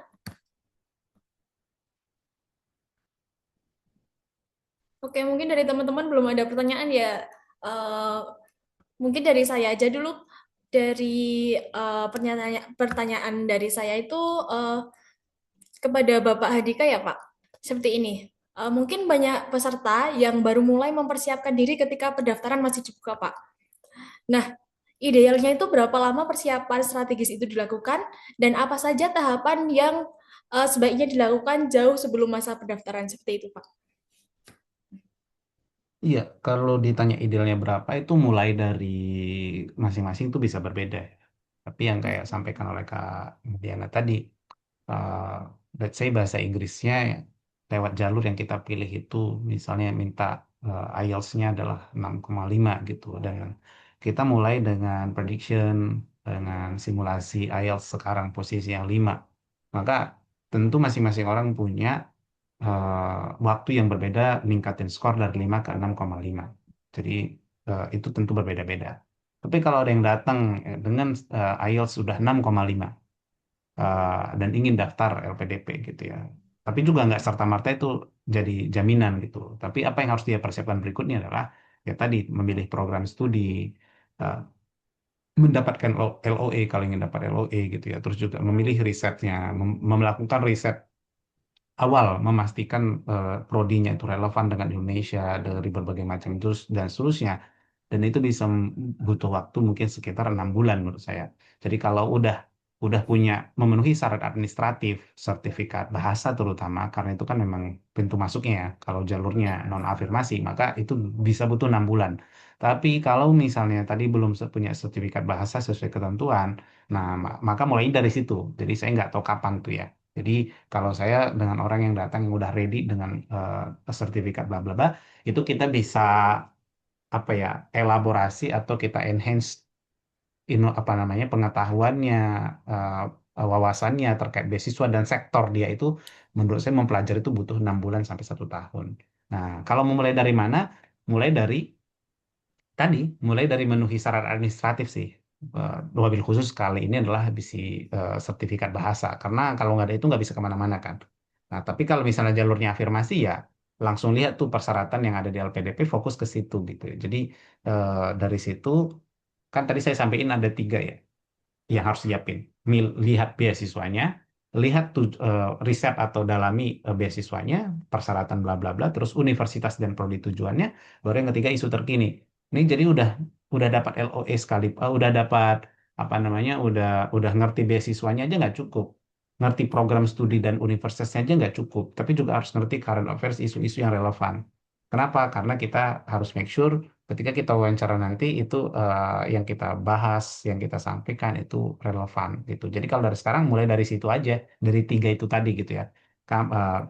Syarat-syarat untuk beasiswa, syarat-syarat untuk dapatin eh, diterima di kampus, terus adalah isu-isu terkini di bidang itu. Kalau waktunya mungkin 6 bulanan, menurut saya sampai 1 tahun ya, Kak Roma. Oke, baik. Terima kasih, Pak. Kemudian ini dari peserta apakah ada yang ingin bertanya? Sebentar. Izin saya bertanya, Bu. Oh iya, silakan dari Kak Risma Dagustiranda bisa langsung Ya, menyampaikan pertanyaannya saja. ya. Saya ingin bertanya ke Pak Handika. Saya sekarang sedang menyusun personal statement dan esai kontribusi. Saya ingin bertanya tentang esai kontribusi. Esai kontribusi itu apa saja komponen yang wajib terpenuhi di dalam eh, esai kontribusi itu, sehingga esai kontribusi yang saya buat bisa diterima. Dan karena esai kontribusi ini kan suatu komponen yang sangat penting dalam pendaftaran LPDP. Mungkin cukup sekian. Terima kasih. Oke, terima kasih atas pertanyaannya, Kak. Kemudian dari Pak Handika bisa langsung menjawab saja. Oke, nah ini pertanyaan krusial ya, tapi nanti Kak Helena juga tolong bisa lengkapi juga, karena ini bisa aja beda-beda dari masing-masing setiap orang, karena di LPDP nggak ada template.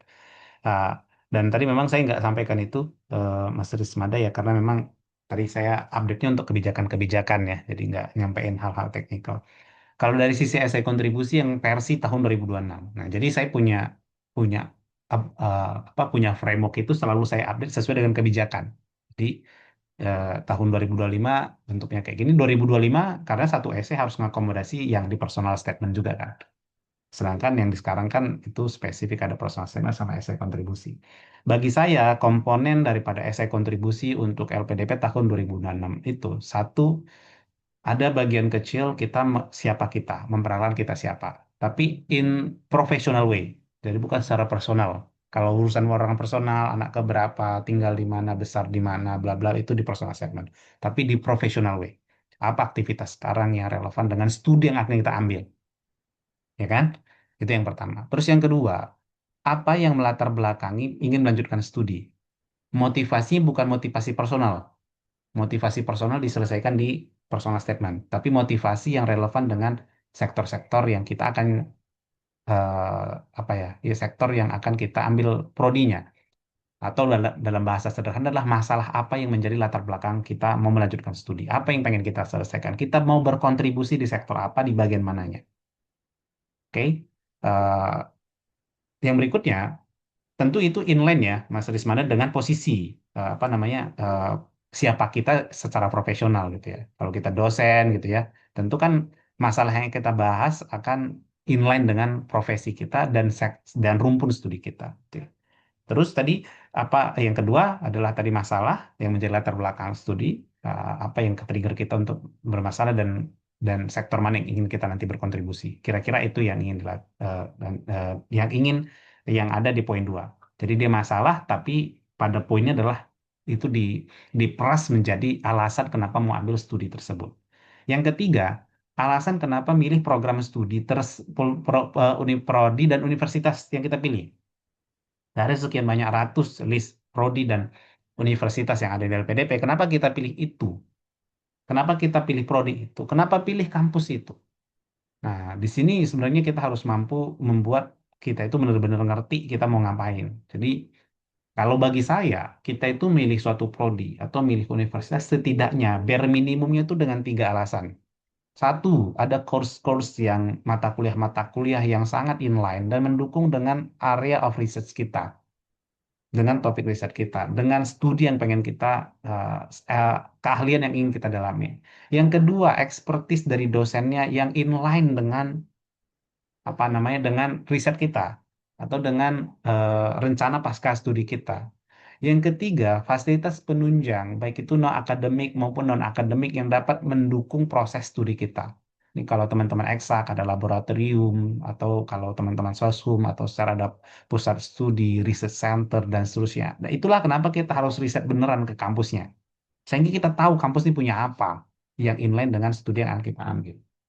Yang keempat, rencana studi, kita nanti mau kuliah, mau ngapain aja. Ya, apa yang pengen kita pelajarin, ya kan? Apa yang pengen kita dalamin. Bisa juga ditambah dengan aktivitas penunjang akademik. Nah, namanya kau kuliah, ikut call for paper, ikut ikut conference dan seterusnya, yang lagi-lagi relevan dengan studi yang akan kita ambil, ya kan? Itu penunjang. Nah, terus yang berikutnya udah selesai kita jelasin kenapa kita pilih kampus, kenapa terus kita mau ngapain nanti selama kuliah, itu udah yang keempat. Yang kelima, kita mau ngapain setelah studi, rencana pasca studi. Nah, baru nanti di akhir ada penutup. Dan ini nulisnya profesional gitu ya. Bagian perkenalan tuh jangan minim aja, karena udah ada di personal statement. Jadi ya satu paragraf pun menurut saya cukup. Yang harus dominan untuk di esai kontribusi itu adalah kenapa kita milih prodi dan universitas, tentu, dan rencana pasca studi ya. Itu yang paling krusial gitu ya. Kenapa itu dan rencana pasca studi itu yang harus dominan dalam esai itu. Kira-kira itu Mas Benda. Kalau saya ada 6 ya. Perkenalan, masalah yang ingin diselesaikan, yang jadi latar belakang kita mau lanjut studi, kenapa kita pilih kampus dan univ tersebut. Yang ketiga, bagaimana kita akan menjalani proses akademik kita, terus kita mau ngapain setelah itu. Jadi storyline-nya kayak gitu baru penutup. Itu kira-kira. Semoga menjawab. Oke, terima kasih Pak atas jawabannya. Kemudian dari Mas Rismada, apakah ada tanggapan lagi? Ya, terima kasih Pak Andika. Mungkin nanti bisa ditambah Ibu Meliana juga. Saya ingin menambahkan mungkin untuk eh, perlu atau tidak menambahkan industri strategis yang diprogramkan oleh LPDP itu relevansinya dengan bidang studi yang akan dituju gitu, dengan industri yang ditawarkan oleh LPDP gitu. Mungkin Tentu cukup. Tentu yang itu harus, Mas Rismada, itu harus tergambar. Terutama tergambar kenapa kita mau kuliah, masalah apa yang kita selesaikan itu kan udah inline. Terus kenapa kita pilih studi itu, kenapa pilih riset itu, mata kuliah itu muaranya harus ke sana. Nah, begitu juga rencana pasca studi, itu harus kegambar kalau ini muaranya ke situ. Nanti kalau misalnya mau spesifik mention itu, boleh. Mention terutama di alasan milih prodi dan universitas gitu ya. Atau alasan mau lanjut studi tadi. Jadi harus kalau mention eksplisit gitu ya, ke sektor ini gitu dan seterusnya, itu harus tergambar. Itu tentunya harus tergambar dalam struktur ini, gitu ya, bagian itu. Itu kira-kira kalau tanggapan dari saya untuk pertanyaan.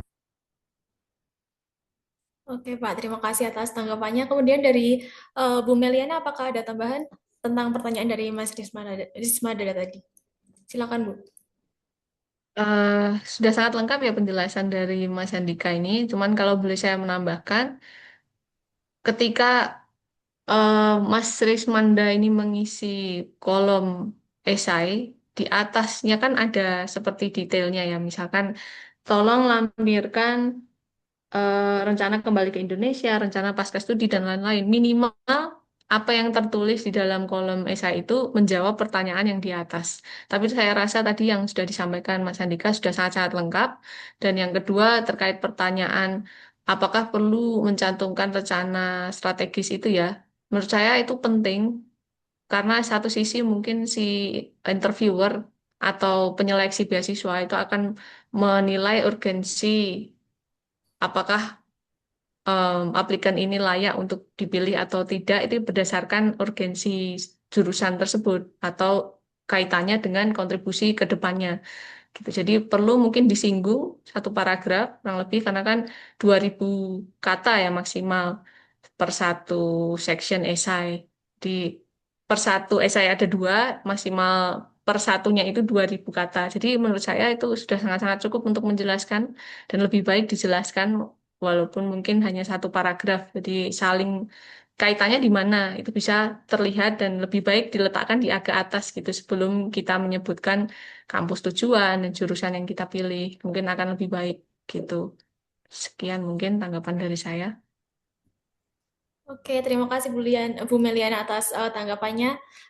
Sudah cukup ya Mas Rismada atau ada pertanyaan lagi? Sudah cukup, Bu. Terima kasih, Bapak Ibu. Ya, terima kasih kembali Kak. Kemudian ini di kolom chat ada dua pertanyaan nih. Yang pertama dari Kak Flo Jendri. Selamat siang, saya memiliki beberapa pertanyaan.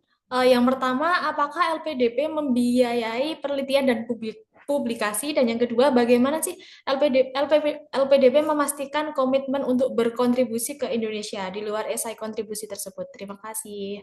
Mungkin bisa dimulai dari Pak Handika dulu, silakan Pak. Oke, untuk komponen pembiayaan itu masuk komponen pembiayaan untuk penelitian publikasi tentuannya. Jadi ada ketentuannya itu bahkan conference dan seterusnya itu juga. Eh, Kalau nggak salah dia sifatnya itu semacam apresiasi lamsam kayak gitu ya. Kalau Q1, Q2 berapa itu ada kriterianya, kriteria conference dan juga itu juga ada. Jadi nanti bisa lihat di detailnya. Yang itu ada termasuk untuk penelitian, untuk tugas akhir gitu ya, dan seterusnya. Intinya eh, dari LPDP sih kalau dari sisi fasilitas ya rasanya komprehensif ya untuk ini, untuk untuk untuk pembiayaannya. Nah, terus kalau dari sisi sebentar saya cek coba materinya biar bisa dilihat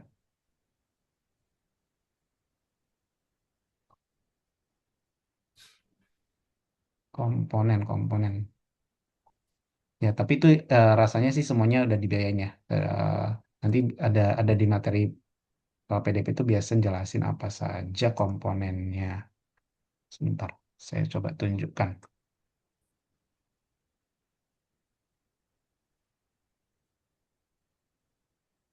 Oke.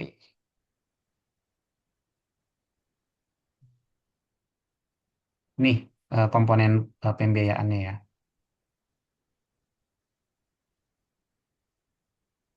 Nah, jadi semuanya itu disupport teman-teman untuk beasiswa PDP ya. Itu sampai biaya ini dana pendaftaran. Kalau teman-teman kan kalau ke kampus dalam negeri atau luar negeri kan ada biaya pendaftaran untuk ujian itu ya. Terus selagi ada buktinya itu nanti di reimburse gitu. SPP, terus dapat tunjangan buku per tahun. Nah, ini data bantuan penelitian tesis atau disertasi. Tidak hanya itu, tapi data bantuan seminar internasional atau conference, bahkan bantuan publikasi. Jadi itu ada ya. Nah, bahkan dana pendukungnya apalagi? Transportasi, pulang pergi, dana aplikasi, asuransi, dana hidup bulanan, dana kedatangan ya. Dana kedatangan itu kayak biaya pindahan gitu. Datang dapat pas kali kita datang pindah dari domisili kita ke tempat studi. Dana keadaan darurat, pengayaan kalau untuk afirmasi. Nah, itu kira-kira ya tadi yang bertanya Mas Vio. Terus bagaimana LPDP masih komitmen untuk berkontribusi ke Indonesia di luar esai kontribusi? Jadi kalau misalnya bagaimana memastikan LPDP punya skema untuk monitoring dan evaluasi, gitu ya.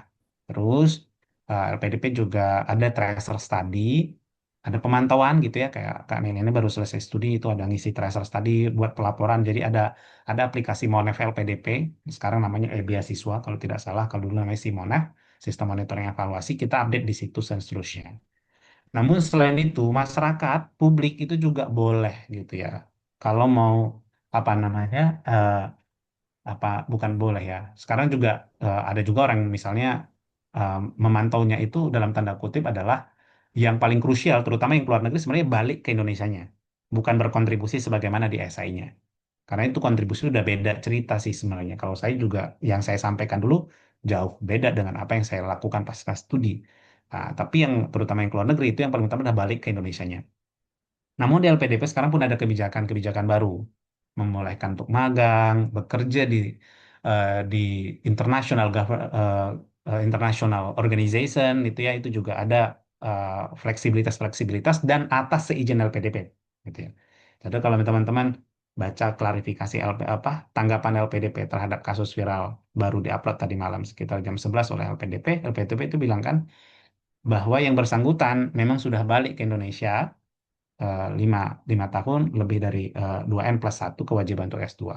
Maka setelah itu sebenarnya ikatan LPDP sama Word itu selesai gitu ya. Jadi eh, ya udah selesai LPDP itu selesai ketika dia udah balik gitu ya. Jadi kalau untuk memastikannya lewat tadi ya ada sistem Monef dan seterusnya, ada juga kadang apa namanya pemeriksaan-pemeriksaan eh, insidentil lah yang dilakukan gitu. Jadi itu kira-kira untuk memastikannya nyampe di situ aja. Jadi nggak dicek nih beneran nih Kak, nilainya beneran nggak sesuai esainya dulu kemarin, kerjanya sekarang, kontribusinya enggak. Tapi yang paling krusial adalah dia balik dan itu kita juga isi di Monef, terus ada tracer study, jadi bisa tahu bagaimana eh, status kita. Itu kira-kira Kak Rahma. Terima kasih. Oke, baik Pak. Terima kasih atas jawabannya yang sudah sangat jelas ya Pak mengenai pembiayaan dan juga kontribusi tadi. Kemudian dari Ibu Meliana apakah bisa mau menambahkan terkait komitmen nih Kak? Bisa sharing juga terkait komitmen dan kontribusi setelah mendapatkan awardee. Silakan Kak Meliana. Ya, eh, mungkin ini agak sensitif ya, karena baru aja ada info atau berita-berita yang sama-sama kita tahu di media sosial. Tapi pada dasarnya mungkin tadi sudah disampaikan, sejauh awardee itu sudah memenuhi kontraknya dengan LPDP, mungkin selebihnya itu bergantung pada diri masing-masing ya, bergantung pada nilai-nilai yang mereka pegang gitu. Dan kebetulan saya eh, lulus tahun 2024 akhir. Jadi saya sudah 1 tahun di Indonesia, ini 1 tahun lebih ya, 2025, 2026. Dan kebetulan apa yang saya lakukan mungkin agak ada yang melenceng dari esai yang saya kumpulkan ya. Mungkin dulu ketika kita menyusun esai, idealismenya seperti ini. Tapi keadaan negara mungkin berubah, sektor ekonomi juga mungkin agak ada yang bertransformasi, berubah sedikit. Jadi kita menyesuaikan. Tapi pada intinya, kalau saya pribadi sih saya lebih suka untuk berkarir di Indonesia gitu. Karena eh, kebetulan saya bukan PNS, bukan ini ya, tidak ada ikatan dengan Indonesia dalam hal pekerjaan. Tapi saya ingin merintis startup di Indonesia. Dan kebetulan setelah saya lulus, ada celah untuk terus berkarya, kembali ke tanah air. Walaupun sebenarnya LPDP mengizinkan 2 tahun untuk mencoba pengalaman bekerja di luar negeri. Tapi saya pikir ketika saya pulang nanti, sama aja karena saya ingin merintis sebagai startup gitu. Takutnya nanti kehilangan waktu. Jadi akan lebih efektif buat saya pribadi untuk pulang dan memang merintis di Indonesia. Begitu. Jadi itu bergantung pada nilai-nilai dan prinsip yang kita pegang. Apakah kita mau menentukan karir yang seperti apa istilahnya ya. Maksudnya itu bergantung pada teman-teman semua. Gitu. Jadi mungkin itu yang bisa saya sampaikan. Oke, terima kasih Bu Melayana atas jawabannya. Kemudian ini ada satu pertanyaan terakhir nih dari Kak Mada. Sebentar saya bacakan terlebih dahulu. Saya Mada dari Setiama Salatiga di luar beasiswa LPDP menurutku. Saya rencana ambil studi lanjut di PTS Jateng melalui skema biaya lain. Ada beberapa tahapan seleksi kuliah lanjut seperti potensi akademik, TOEFL, proposal, dan wawancara. Yang mau saya tanyakan terkait tes potensi akademik, TOEFL, proposal, mungkin wawancara mirip dengan LPDP, apalagi TOEFL pasti sama. Next, terkait dengan tes potensi akademik dan proposal. Beberapa kampus meminta melampirkan proposal. Adakah info dari narasumber terkait tes tersebut? Wah, pertanyaannya sangat panjang sekali ya Kak ini. Kemudian bisa langsung dijawab saja mungkin dari Ibu Meliana dulu. Silakan Bu. Iya, jadi dari pertanyaan ini maaf kalau nanti mungkin saya salah memahami ya. Namun pada intinya mungkin apakah menanyakan terkait tes potensi les ya, les potensi akademik dan menyusun proposal. Gitu apakah benar? Jadi saya menangkapnya seperti itu. Mohon maaf kalau misal nanti ada yang kurang tepat. Um, jadi menurut saya untuk tes akademik jelas ada dan banyak. Mungkin nanti bisa dicari ada beberapa lembaga-lembaga yang kredibel yang memang mereka menyelenggarakan les dan tesnya sekalian. Jadi bisa dicari kan tidak bisa saya sebutkan di sini karena saya tidak bisa menyebutkan ininya ya, apa namanya, lembaganya, tapi yang jelas ada di Oke.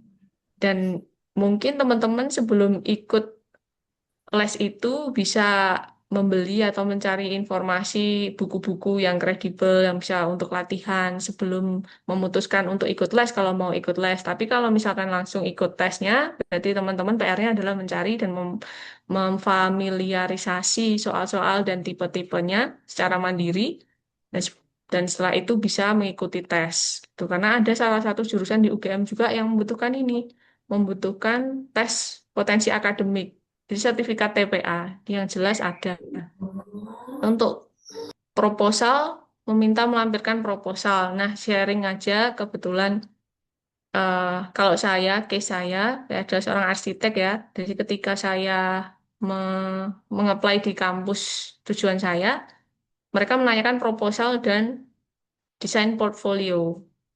Di proposalnya adalah rencana studi dan bagaimana rencana tesis saya secara singkat gitulah sekilas tidak mendalam. Dan desain portfolio itu berisi mengenai karya-karya saya sebelumnya, apakah qualified untuk lanjut di jurusan itu dan di universitas itu. Di mungkin untuk proposal lebih ke personal ya mandiri. Kayaknya belum ada sih em, yang bisa membimbing gitu ya. Tapi mungkin nanti bisa dicari informasi lebih lanjut, barangkali ada yang miss saya belum tahu gitu. Terima Oke, kasih. terima kasih Bu Mulyana atas paparannya. Kemudian dari Pak Handika nih, mungkin ada saran info terkait itu Pak, TPA, TOEFL maupun proposal seperti itu Pak. Iya, untuk TPA saya tidak ada tambahan, tapi bisa bagaimana sampaikan Kak Meliana. Terus untuk yang proposal, jadi teman-teman setiap kita apply satu program itu bisa jadi memiliki karakteristik yang berbeda gitu. Misal kalau kita daftar besok ke Turki, motivation letternya disebut letter of intent, gitu ya. Ke beasiswa AAS itu juga beda gitu mungkin istilahnya. Bisa Fulbright, beda Chevening, beda dan seterusnya. Nah, ketika begitu juga kalau mau apply beasiswa di mana-mana gitu, ketika bilang proposal gitu ya. Kita harus clear ke penyelenggara beasiswa itu atau ke kampus itu apa yang dimaksudkan proposal. Nah, dulu LPDP tahun 2019 ada namanya proposal study. Isinya adalah rencana studi. Apa yang ingin dilakuin, apa mata kuliah yang diambil, dan seterusnya. Nah, tapi kalau misalnya ke S3, yang diminta sekarang adalah proposal riset, gitu ya. Proposal riset, ketika kita apply ke suatu kampus, itu beda nih kualifikasi outline yang dibutuhkan. Satu sama lain bisa aja ada penyesuaian. Jadi, justru yang harus dimulai adalah klarifikasi dulu ke kampusnya atau penyelenggara beasiswanya apa komponen proposal tersebut yang dimaksud di situ apa. Kalau dia minta proposal riset, nah apakah ada eh, komponen yang harus ada di proposal riset tersebut. Kalau dibilang dibebaskan kepada pendaftar, nah disitulah kita berkreasi, kita tinggal cari dari berbagai macam referensi. Tapi justru itu adalah diklarifikasi dulu agar kita nggak salah langkah. Misal kayak tadi Kak Nilainya sampaikan proposal yang beliau submit itu adalah tentang rencana studi, rencana dia apa yang akan dilakukan dan seterusnya gitu. Nah, tapi kalau S3 nih di Indonesia biasanya istilah proposal itu kaitannya dengan riset gitu ya. Nah, makanya kita justru harus klarifikasi dari situ dulu sehingga bisa lebih strategis ketika nanti mempersiapkannya. Itu Kak Roma. Terima kasih. Oke, terima kasih Bapak atas jawabannya. Mungkin kita sudahi dulu untuk sesi tanya jawabnya. Kemudian teman-teman yang luar biasa, dari sesi hari ini kita belajar bahwa LPDP bukan hanya tentang memenuhi syarat administratif administratif saja, tapi tentang kesiapan visi, kontribusi hingga integritas seperti itu. Nah, semoga webinar ini benar-benar membantu teman-teman menyusun langkah yang lebih terarah menuju pendaftaran LPDP batch selanjutnya. Saya Rahma, pamit undur diri. Mohon maaf jika terdapat kekurangan dalam membawakan acara. Akhir kata, wassalamualaikum warahmatullahi wabarakatuh. Terima kasih bagi Terima para kasih peserta dan Kak Roma. narasumbernya. Makasih Kak Meliana. Ya, terima kasih Terima kasih Mas Andika, Kak teman-teman. Rohma, MC, dan teman-teman Ya, semua sukses. ya, amin.